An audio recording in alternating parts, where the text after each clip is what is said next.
దేవుని రాజ్యం. ఇది ప్రకటించటానికి మీ రాజు వచ్చాడు. మతం కడతాను అంటే ఎట్లా? మనం మతమూలం కాదు, రాజ్యం, దేవుని రాజ్యం, ద కింగ్డమ్ ఆఫ్ గాడ్. ఒక శ్లోకం చదువుతాను, వినండి. అస్మాకం ప్రభు పరమేశ్వర ఏక ఏవ యూయం సర్వంతః కరణై సర్వప్రాణై సర్వచిత్తై సర్వశక్తిభిశ్చ తస్మిన్ ప్రభో పరమేశ్వరే ప్రియధ్వం. ఈ శ్లోకానికి అర్థం ఏమిటంటే, నేను మార్కు సువార్త చదివాను, టెన్షన్ పడకండి.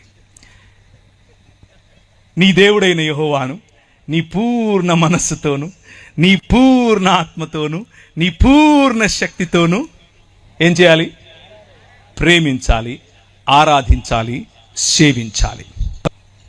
ఇత్యాజ్ఞా శ్రేష్టా తథా స్వప్రతివాసిన్ స్వవత్ ప్రేమ కురుధ్వం.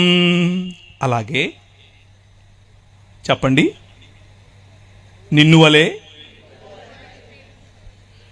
శ్లోకంలో చదివితే వాక్యంలా లేదా? ఇది మన బైబిలే.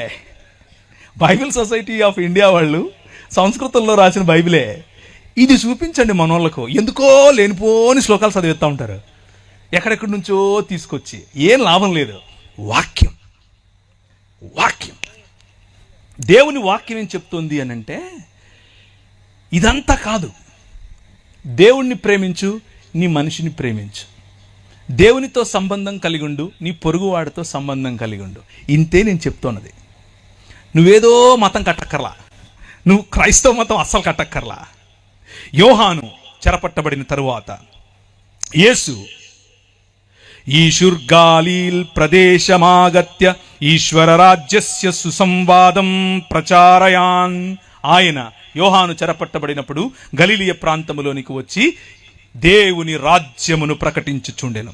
కథయామాస కాల సంపూర్ణ ఈశ్వర రాజ్యైచ్చ సమీపమాగతం అతో హేతోర్యూయం మనాంసి వ్యావర్తయధ్వం సుసంవాదే చ విశ్వాసిత.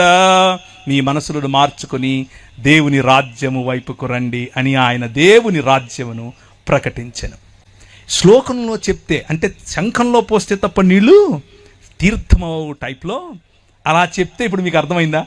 ఆయన వచ్చి చెప్పింది దేవుని రాజ్యం గురించి, క్రైస్తవ మతం గురించి కాదు, మనం కట్టుకున్న శాఖల గురించి కాదు. దేవుని రాజ్యం చెప్పాడు. దేవుని రాజ్యంలో ఉండాల్సిన లక్షణాలు ఏమిటి అని అంటే, సొయ్యం లేకపోవటం, గర్వం లేకపోవటం, బీదల పట్ల మనస్సుండటం. అలా ఉంటే దాన్ని సొదొమ రాజ్యంగా చూస్తాడు, దానిని మానవ నిర్మాణమైనటువంటి ఒక నగరంగా చూస్తాడు. కానీ ఆయన రాజ్యం నీ పొరుగు వారిని ప్రేమించటం, ఆయన రాజ్యం నీ దేవుడైన యెహోవాను ప్రేమించటం. కాగా 4వ వచనం మీరు చదివినటువంటి వాక్య భాగంలో నుంచి, కాగా అతడు ఇదిగో నా విందు సిద్ధపరచి ఉన్నాను, ఎద్దులను క్రొవ్విన పశువులను వధింపబడినవి, అంతయు సిద్ధముగా ఉన్నది, పెండ్లి విందుకు రండని పిలువబడిన వారితో చెప్పుడని వేరే దాసులను పంపెను గాని వారు లక్ష్యము చేయక ఒకడు తన పొలమునకును మరి ఒకడు తన వర్తకమునకు వెళ్ళిరి. దేవుడు ఒక రాజ్యమును నిర్మిస్తాను అని చెప్పి అబ్రహామును పిలిచాడు.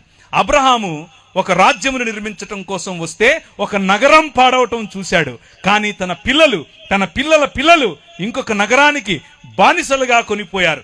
ఆ నగరం ప్రపంచాన్నేలేటటువంటి ఐగుప్తు దేశం యొక్క నగరం, ప్రపంచానికి ఇప్పుడు కేంద్ర బిందువు. ఆ నగరంలో గొప్ప గొప్ప పిరమిడ్లు కడుతున్నారు. మా ఊర్లో ఏ విధంగా అయితే ఇప్పుడు కడుతున్నారో సేమ్ అలాగే అన్ని సంస్కృతులు ఇలాగే మొదలయ్యాయి, ఇలాగే హెచ్చయ్యాయి, అలాగే సర్వనాశనమయ్యాయి.